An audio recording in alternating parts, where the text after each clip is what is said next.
release of the film in the UK. So it was obviously loved by someone. Yeah. A Malaysian movie. Sorry? A Malaysian movie. Was it Malaysian? Ah, there we go. I'm not quite as knowledgeable as I should be. Engagement. Engagement is really important when we're thinking about producing and understanding. This is a little slide that I've just taken out of what YouTube calls the playbook. YouTube has this manual that you can download online, which is supposed to tell you everything about how to build an audience on YouTube. It sort of tells you, and it's sort of a bit of guff. But what's interesting is about thinking what you need to do differently online than on television. And the piece I want to pick out quickly from here is title sequences. Everyone knows what a title sequence is on TV. How long is your average title sequence on TV? 30 seconds. 30 seconds, 45 seconds. On YouTube, because people are clicking into it, if they're not occupied in the first 5 seconds, 10 seconds, 15 seconds, they're bored, they're gone. How many times have you sat and clicked something and gone, oh, I can't be bothered to sit through this advert, or I can't be bothered to sit through whatever it is. So when you're thinking about making something for online, you've got to get to the point. The example of this that I've got is an animation called Simon's Cat. Simon's Cat is the most popular animation in Britain on YouTube. I think it's the sort of the British equivalent of The Simpsons. It's about a dysfunctional family led by this cat. The Simon's Cat title sequence is 5 seconds long, and that's it. If I do this, will it work?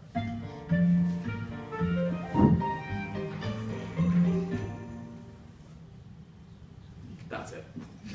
La presentación. I'll let you watch a minute of this. Los opening no pueden ser más largos, así que son muy importantes.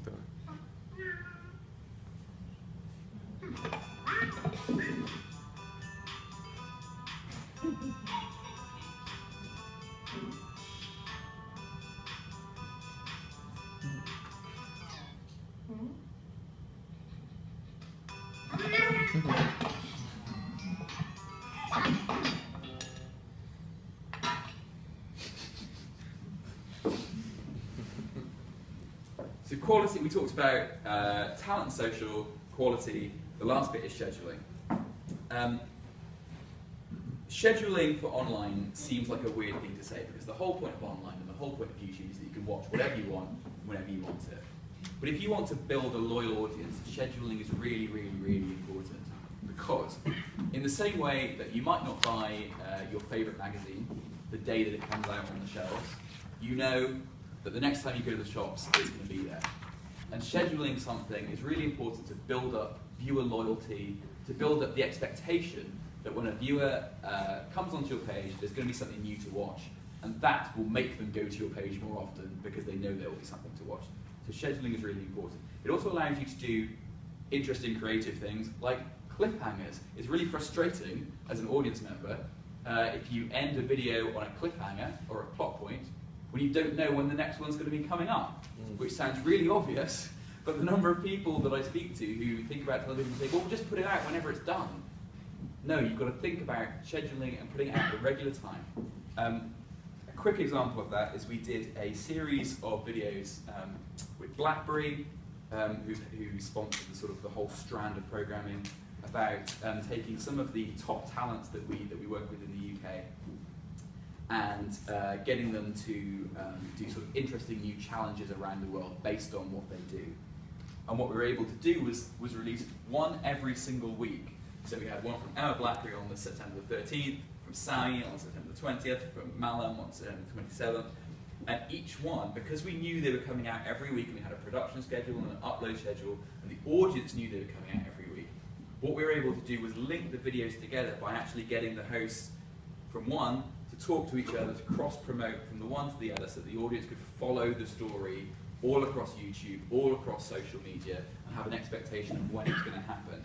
Now, I think I can probably show a little bit of that if I do this, but I'm not sure. So as you might have seen from my last vlog, BlackBerry are helping me level up my comedy. They've given me a free Q5 to help me be funnier, obviously, and they hooked me up with improv legends Stephen Frost and Neil Malarkey from Whose Line Is It Anyway?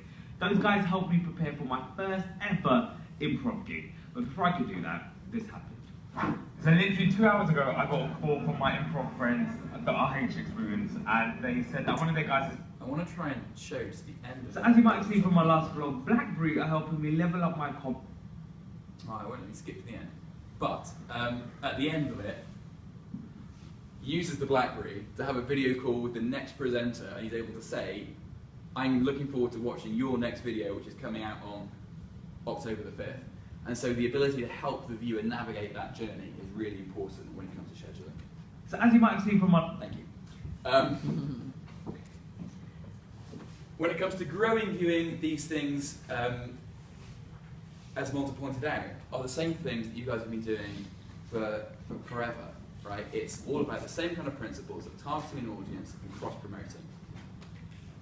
A senior executive at YouTube said to me 2 or 3 years ago, when we were really just getting started with the platform, he said, YouTube isn't a video platform, it's the biggest cross-promotional engine ever created. I always think that's really interesting. It's the most effective way of driving viewing on YouTube is from within the rest of YouTube. We've tried everything else to try, and we've done print advertising, we've done TV advertising to try and help drive audience of what we're creating, and nothing is as effective as doing things within the YouTube platform to drive people from one bit to another. Here's a quick example of that. Cross-promoting. Here is a video with a guy called Tom Ridgewell, who's created it's a comedy sketch about literal drinks. So he goes to a literal pub where what you get is literally what you order. I'll show you the Yeah, you should have seen her face, man. It was everywhere. Your mum's awesome. Yeah, she was. I have never seen this pub before. Yeah, this is my favourite place. Craziest drinks.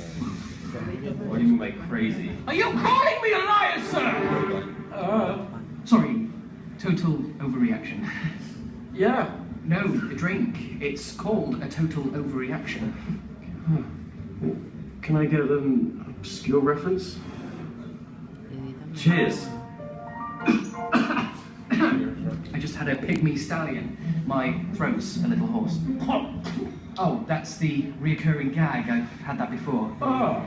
Look, Tom, there's a reason I brought you here today. Stop drinking it! Sorry, just give me a stiff drink. There you go.